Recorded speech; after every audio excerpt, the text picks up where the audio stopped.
Welcome, today I am with E63 as AMG and I will show you how you can disconnect with your smartphone.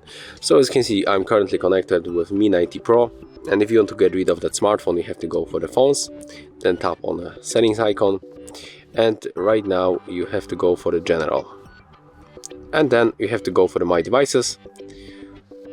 As you can see here, I have a list of all devices that are connected with my smartphone. So right now I'm going to remove, for example, Zenfone 7 Pro. So click and then tap to deauthorize. Click yes. Now just wait a little bit, be patient, and as you can see we easily get rid of that smartphone from our devices list. And that's how we can make with every smartphone on that list. If you find this video helpful, remember to leave a like, comment and subscribe.